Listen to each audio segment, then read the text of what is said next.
கண்ணீரும் கம்பளையுமாய் அழுது கொண்டு அப்பா அண்ணாதுரைக்கிட்ட வர்றது வந்து சொல்லுது, அவங்க வந்து உங்கள் முன்னிலையில் உட்காந்து பேசுகிற போது அவங்க பேசுகிற பேச்சு வேறையாக இருக்குது, அங்கே என்னை நடத்துகின்ற விதம் வேறையாக இருக்குது. என்னுடைய கணவனே வந்து என் மீது வந்து உண்மையான அன்பு காட்டி அவன் நடத்தலை. எங்களுக்கு இவ்வளோ பெரிய சொத்து இருக்குது, அவ்வளோ பெரிய சொத்து இருக்குது அப்படிங்கிறத மட்டுமே பார்த்து இந்த பெரிய குடும்பத்தில் வாக்கப்பட்டு போயிட்டா நம்ம போட்டு நல்லா இருக்கிறதுங்க மட்டும்தான் நீங்கள் நினச்சிங்களே ஒழிய, அந்த பையன் அங்கே என்ன வேலை பண்ணிட்டு இருக்கிறான், டௌரியை பற்றி அல்லது நகையை பற்றி சிந்தித்தாலும் நம்ம பெண் வந்து இவ்வளோ அடக்கமாக வளர்த்துருக்குறோமே, இவ காட்டுற அன்புல அவங்க வந்து கிரளவு ஒத்து போயிடுவாங்க.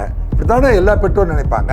ஏண்டி நீ வந்து உங்கள் அப்பா வந்து கல்யாணத்தப்போ வந்து 500 பவுன் போடுறேன்னு சொன்னானே, நீ போட்டுட்டு வந்தது 250 தான் தேருது, ஒரு 300 வரைக்கும் தேருமா, அதெல்லாம் எங்கே வச்சுருக்க, அதெல்லாம் வந்து அளந்து பார்க்கணும். பொருள் எல்லாருக்கு இவ்வுலகில்லை, அருள் எல்லாருக்கு அவ்வுலகில்லைங்கிறான். பொருள் வேணும், ஆனால் அது அறம் சார்ந்த பொருள் சேர்ப்பாக இருக்கணும். அறம் சாராத பொருள் சேர்க்கிற எவனுடைய வாழ்க்கையுமே வந்து சிறப்பாக அமையாது. ஆர்ஆர் ரிவ்யூ நேயர்களுக்கு எனது அன்பான வணக்கங்கள். இன்றைய தினம் திருப்பூர் மாவட்டம் கைகாட்டிப்புதூர் அப்படிங்கிற இடத்துல நெஞ்சை பதற வைக்கக்கூடிய ஒரு சம்பவம் நடந்திருக்கிறது. என்ன அப்படி ஒரு சம்பவம்னு பார்த்தீங்கன்னா, திருமணமான 2 மாதத்தில் இளம்பெண் தற்கொலை அப்படிங்கிற செய்தி. பெண்ணுடைய பேர் வந்து ரித்தன்யா. ரொம்ப ஆசாசையாக வளர்த்து 300 பவுனுக்கு பக்கம் நகை போட்டு டௌரி போட்டு கட்டி கொடுத்த அண்ணாதுரை என்கின்ற அந்த ரித்தன்யாவோட அப்பா கதறி அழுகிற காட்சியை பார்க்கிற பொழுது, அதாவது துள்ளாத மனமும் துள்ளும் அப்படின்னு சொல்கிற அளவுக்கு ஒரு கல் நெஞ்சக்காரன்ட்ட போய் இந்த செய்தியை சொன்னால் கூட அவன் மனசு கரைஞ்சு போய் அழுதுருவான். அதன் அடிப்படையில் தான் இந்த பதிவை உங்களுக்கு போடுறோம். அது எப்படி வந்து ஒரு டௌரி ஹாரஸ்மெண்ட்டில் வந்து இவ்வளவு அழகாக அந்த பெண்ணுடைய, நீங்கள் ஊடகத்தில் வந்து நீங்கள் ரித்தன்யாவுடைய புகைப்படத்தை பாருங்கள். அந்த பெண் வந்து தேவலோகத்தில் இருக்கிற ரதி எவ்வளோ அழகாக இருப்பாங்களோ அந்த அளவுக்கு ஒரு அழகான பெண். அண்ணாதுரையும் அவருடைய மனைவி ஜெயசுதா இவங்க 2 பேரும் சேர்ந்து அந்த பொண்ணை வந்து ஆசாசையாக பொத்தி வளர்த்துருக்காங்க. ஒரு நல்ல குடும்பத்தில் வந்து கட்டி கொடுக்கணும் அப்படின்னு அவங்க ஆசைப்பட்டிருக்காங்க. அப்படி ஆசைப்பட்டதில் தான் வந்து திருப்பூர் மாநகர மாவட்ட காங்கிரஸ் கமிட்டியுடைய தலைவர் கிருஷ்ணன் அப்படிங்கிறவருடைய மகன், அவர் மகன் பேர் வந்து ஈஸ்வரமூர்த்தி. அந்த ஈஸ்வரமூர்த்திய மகனுடைய பேர் வந்து தான் வந்து கவின்குமார், வயது 28, இந்த பெண்ணுக்கு வயது 27. இந்த கவின்குமாருக்கு இந்த பெண்ணை வந்து கடந்த 78 நாட்களுக்கு முன்பு திருமணம் செய்து கொடுத்துருக்கிறார்கள். திருமணம் செய்து கொடுத்துட்டு போன உடனே பார்த்திங்கன்னா 5 நாட்கள்லேயே அந்த பெண் வந்து கண்ணீரும் கம்பளையுமாய் அழுது கொண்டு அப்பா அண்ணாதுரைக்கிட்ட வர்றது வந்து சொல்லுது, அப்பா என்னால் அங்கே இருக்க முடியலப்பா, அவமானப்படுத்துகிறாங்கப்பா, என்னங்க என்ன நகை போட்டுட்டு வந்தீங்கன்னு கேட்குறாங்க, பூஜை ரூமுக்குள்ளே விட மாட்டேங்கிறாங்க, சமையல் கேட்டுக்கு போனால் கேள்வி கேட்குறாங்க, இந்த பக்கம் போனால் என்ன நகை நீ வந்து 500 பவுனுக்கு எங்கள் அக்கௌண்ட்டுன்னு கேட்குறாங்க. என்னங்க அவங்க வந்து உங்கள் முன்னிலையில் உட்காந்து பேசுகிற போது அவங்க பேசுகிற பேச்சு வேறையாக இருக்குது, அங்கே என்னை நடத்துகின்ற விதம் வேறையாக இருக்குது. என்னுடைய கணவனே வந்து என் மீது வந்து உண்மையான அன்பு காட்டி அவன் நடத்தலை. ஒரு பெரிய குடும்பத்தில் பிறந்த ஒரு பையன் அப்படின்னு பேர் மட்டும்தான் இருக்குது ஒழிய அவனுக்கு வந்து நிரந்தரமான வேலையும் இல்லை. ஒரு பெரிய பந்தா, எங்களுக்கு இவ்வளோ பெரிய சொத்து இருக்குது, அவ்வளோ பெரிய சொத்து இருக்குது அப்படிங்கிறத மட்டுமே பார்த்து இந்த பெரிய குடும்பத்தில் வாக்கப்பட்டு போயிட்டா நம்ம போட்டு நல்லா இருக்கிறதுங்க மட்டும்தான் நீங்கள் நினச்சிங்களே ஒழிய, அந்த பையன் அங்கே என்ன வேலை பண்ணிகிட்டு இருக்கிறான், என்ன சிந்திச்சிட்ருக்கிறான் அப்படின்லாம் நீங்கள் பார்க்கலப்பா அப்படின்னு அந்த பெண் வந்து அவங்க அப்பாட்ட சொல்லுது. இருந்தாலும் அவர் என்ன நினைக்கிறாருன்னா, இவ்வளோ பெரிய குடும்பத்தில் இப்படியெல்லாம் நடக்காது, ஒருவேளை ஆரம்ப காலத்தில் அவங்க வந்து டௌரியை பற்றி அல்லது நகையை பற்றி சிந்தித்தாலும் நம்ம பெண் வந்து இவ்வளோ அடக்கமாக வளர்த்துருக்குறோமே, இவ காட்டுற அன்புல, என்னங்க இவ வந்து நடந்துக்கிற நடத்தையில், இவளுடைய பணிவில், இவ சமைக்கிற சமையலில் அவங்க வந்து கிரளவு ஒத்து போயிடுவாங்க. இப்படி தானே எல்லா பெற்றோரும் நினைப்பாங்க. அப்படி தான் வந்து அண்ணாதுரையும் ஜெயசுதாவும் நினச்சிருக்காங்க. அம்மா நீங்கள் வாழ்க்கைன்னா அப்படி தாம்மா இருக்கும், 27 வயசு வரைக்கும் எங்கள் கூட வந்து நீங்கள் வளர்ந்துட்டு இப்போ ஒரு புது இடத்துல போய் நீ வந்து வாழ்க்கப்பட்டதுனால அவங்களுடைய பிஹேவியர்லாம் உங்களுக்கு ஒரு புதுமையாக தெரியுது. அவங்க வந்து பார்த்திங்கன்னா 4000 சதுரடியில் ஒரு பெரிய பங்களாவை கட்டியிருக்காங்க. உனக்கு வந்து அதனால் வந்து அவங்களுடைய வாழ்க்கை வந்து அவங்க பெருந்தட்டு மக்களோடு பெருங்கூட்டு மக்களோடு பழகுகிற பழக்க வழக்கங்களோடு இருக்கிறனால அவங்களுக்கு வந்து நம்மளை போய் நுணுக்கமான விஷயங்களை வந்து பெரிய அவங்க மேக்ரோ லெவல் திங்கிங்கில் இருப்பாங்க. கொஞ்ச நாள் போனால் வந்து உனக்கும் அது மாதிரி அனுசரித்து போயிடும் அப்படின்னு சொல்லலாம் அறிவுரை பண்ணி 2 முறை திருப்பி அனுப்பியிருக்காங்க. திருப்பி அனுப்பின போதும் அந்த பெண்ணை வந்து மன ரீதியாகவும் உடல் ரீதியாகவும் என்னங்க அவங்க வந்து அவமானப்படுத்தியிருக்காங்க.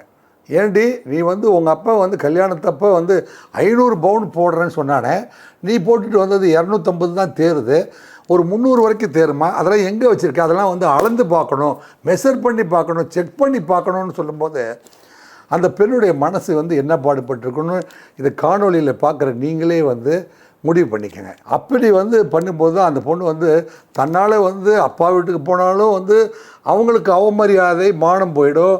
தன்னுடைய பெண் வாழா வெட்டியாய் வந்தால் அந்த குடும்பம் என்ன ஆகுமோ, எவ்வளவு மனவேதனைப்படுகிறார்களே, அவர்களும் அழுகிறார்களே, இந்த பக்கம் இருந்து வாழ முடியவில்லை என்பதற்காக அந்த பொண்ணு என்ன செஞ்சாங்க, சேவூர் அருகே வந்து ஒரு செட்டிப்புலம் சாலை அப்படிங்கிற ஒரு இடத்துல போயிட்டு தன்னுடைய காரில் வந்து விஷம் அருந்தி வந்து நுரை தள்ளிய நிலையில் வந்து அந்த வாட்ஸ்அப் ஆடியோ ஒன்று பதிவு பண்ணுறாங்க. அந்த வாட்ஸ்அப் ஆடியோ வந்து அதை கேட்கும்போது வந்து உடம்பெல்லாம் புல்லரிக்குது. என்ன மன்னிச்சிருங்கப்பா, என்ன மன்னிச்சிருங்கம்மா, அவ்வளோதான், முடிஞ்சு போச்சு எல்லாமே, நான் போகிறேன். இந்த வீடியோவை நான் பதிவு பண்ணுறது எதுக்கு அப்படின்னா, நாளைக்கு வந்து நம்ம வீட்டில் வந்து ஏதோ கொண்டுட்டாங்கன்னு கூட அவங்க சொல்லிடுவாங்க.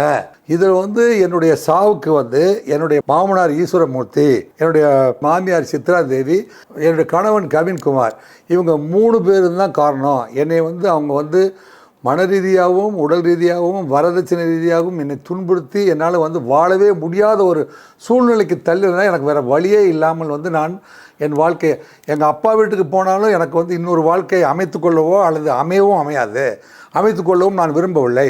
இந்த ஜென்மத்தில் என்னால் வந்து இந்த பக்கமும் வாழ முடியாமல் அந்த பக்கமும் வாழ முடியாது இருக்குது. என்னை சாவுக்கு தள்ளியவர்கள் என்னுடைய மாமனாரும் மாமியாரும் என்னுடைய கணவரும் தான் என்று பதிவு செஞ்சுட்டு ஒருத்தர் இறந்து போகிறார். அப்படி வந்து வாழவே முடியாத சூழ்நிலைக்கு ஒரு பெண்ணை வந்து உளவியல் ரீதியாக துன்புறுத்திருக்காங்க, மனவேதனை அடைய வச்சுருக்காங்க, வரதட்சணை கேட்டிருக்கிறார்கள். அப்படிங்கிறனால இந்த பெண்ணுடைய பிரேதத்தை கைப்பற்றிய காவல்துறை அதிகாரிகள் உடனடியாக பிரேத பரிசோதனைக்காக அட்டன் பண்ணுறாங்க. இவங்க வந்து இந்த வாய்ஸ் மெசேஜ் அனுப்புனதை அவங்க பெற்றோர்கள் பார்க்காம இருந்திருக்காங்க. அன்று இரவு தான் பார்க்குறாங்க. அதை வந்து எடுத்து பார்க்குற பொழுது ஐயையோ உயிரோடு இருக்கும்போதே அவள் வந்து வாய்ஸ் மெசேஜ் போட்டிருக்காளே, நாங்கள் வந்து அதை பார்க்காத பாவிகளாகி விட்டோமேன்னு அவங்க ஒரு பக்கம் கதறுவதும் என்னங்க. இப்போ வந்து திருமணமாகி 7 ஆண்டுகளுக்குள் இருந்தால் அதை வந்து ஆர்டிஓ தான் விசாரிக்கணும் அப்படின்னு ஒரு விஷயம் இருக்குது. அந்த பிரேத விசாரணையிலேருந்து மோகன சுந்தரம் சொல்லிட்டு இப்போ ஆர்டிஓ விசாரிக்கிறாங்க.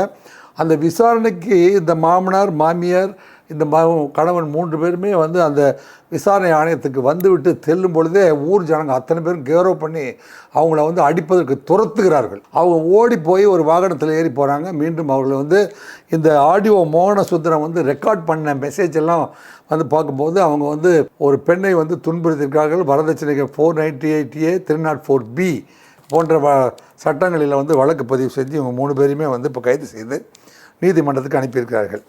இதிலிருந்து பொதுமக்களுக்கு சொல்ல வேண்டிய கருத்து என்ன அப்படின்னு சொன்னீங்கன்னா, ஜனவரி 2008 2010 வரை காலகட்டத்தில் வந்து தமிழ்நாட்டில் உள்ள 28 மாவட்டங்களில் வந்து தற்கொலை செய்து கொண்ட பெண்களினுடைய எண்ணிக்கை 1971 பேர் வந்து தமிழ்நாட்டில் வந்து தற்கொலை செய்திருக்கிறார்கள் என்று ஒரு புள்ளி விவரம் சொல்லுது. மகளிர் வந்து தற்கொலைகளை தடுக்கிறதுக்கு வந்து இந்த மாதிரியான தற்கொலை செய்யும்போது அந்த பெண்கள்லாம் வந்து மனநிலையை மாற்றிக்கொள்ள வேண்டும் என்று ஒரு 10 நிமிடம் நினைக்கும் போது, அப்படி நினைக்கிறத வந்து உங்கள் மனநிலை வந்து தற்கொலை அளவுக்கு போயிடும் அப்படிங்கிற ஒரு சூழ்நிலை இருக்கும்போது பெண்கள் என்ன செய்யணும் அப்படின்னா 104 அப்படின்னு ஒரு ஃப்ரீ டோல் நம்பர் இருக்குது. அந்த நம்பருக்கு ஃபோன் பண்ணிங்கன்னா, இல்லைம்மா உங்களுக்கு வந்து சட்ட ரீதியாக வந்து நாங்கள் வந்து எப்படி அல்லது உளவியல் ரீதியாக உங்களுக்கு பாதுகாப்பு கொடுக்குறோம், உங்களை நாங்கள் வந்து வேறு வழியில் காப்பாற்றி உங்கள் வாழ்க்கையை வேறு மாதிரி அமைச்சு கொடுக்குறோம் அப்படின்னு சொல்லி உடனடியாக அறிவுரை சொல்லி உங்களை காப்பாற்றிடுவாங்க. எனவே வந்து 104க்கு வந்து கால் பண்ணுங்கள். மாநில உதவி மையம் வந்து 14416 அப்படின்னு ஒன்று இருக்குது. மாநில அளவில் ஒரு பெண்களுக்கான உதவி மையம் ஒன்று இருக்குது. அதெல்லாம் வந்து சினேகா அப்படிங்கிறது தற்கொலை தடுப்பு அறிவுரை அப்படின்னு வந்து 04424640050 அப்படின்னு ஒரு நம்பர் இருக்குது. NCRB கணக்குப்படி தற்கொலை செய்துள்ளவருடைய எண்ணிக்கை பார்த்திங்கன்னா 18,925 பேர் வந்து பெண்கள். மகாராஷ்டிரா மாநிலத்தில் மட்டும் பார்த்திங்கன்னா 22,207 பேர் வந்து பெண்கள் இந்த சமயத்தில் வந்து தற்கொலை செஞ்சுருக்காங்க. 2017 முதல் 2021 வரை வந்து அரசு ஊழியர்கள் வந்து தற்கொலை செய்து கொண்டது தமிழகம் வந்து முதலிடத்தில் இருக்குது. வாழ்வதற்கே வழியில்லை, தற்கொலை தான் செய்து கொள்ள வேண்டும் என்கின்ற அளவுக்கு இத்தனை புள்ளி விவரங்களும் வந்து நமக்கு எடுத்துக்காட்டுதுன்னா, அப்போ வந்து ஆதரவு கரம் நீட்ட வேண்டும், அன்பு வந்து பெருக வேண்டும், பல்வேறு இடங்களில் அன்பு பெருக வேண்டும். மருமகள் என்றால் என்ன, முதல் அர்த்தத்தை தெரிஞ்சுக்கணும். மருமகள் என்பவள் வந்து தனக்கு பிறக்காத மகள் அப்படின்னு அர்த்தம். ஏன்டா வந்து மறுபிறவின்னு வச்சுருக்கலாம், மாற்றுப்பெண் அப்படின்னு வச்சுருக்கலாம். அதுக்கு பதிலாக பார்த்துங்க, வேறு மொழியில் மாற்றுப்பெண்ணுன்னு கூட வச்சுருக்காங்க. இப்போ தமிழை பொறுத்த வரைக்கும் மருமகள் அப்படின்னு பேர் வச்சுருக்காங்க. மருமகள் அப்படின்னா எல்லா சொல்லும் வந்து பொருள் குறித்தனவே. உன் வீட்டில் பிறக்கவில்லை, அவள் அந்த வீட்டில் பிறந்தாலும் மறுபடியும் உனக்கு மகளாய் வந்திருக்கிறாள் அப்படின்னு அர்த்தம்டா. டே பாவிகளை, தயவு செஞ்சு இந்த மாமனார்கள் அதாவது அடுத்த வீட்டு சொத்தை கொள்ளையடித்து டௌரி வாங்கி தான் வந்து நம்ம வாழ்க்கை நடத்தணும்னு ஒருபோதும் வந்து நீங்கள் நினைக்கக்கூடாது.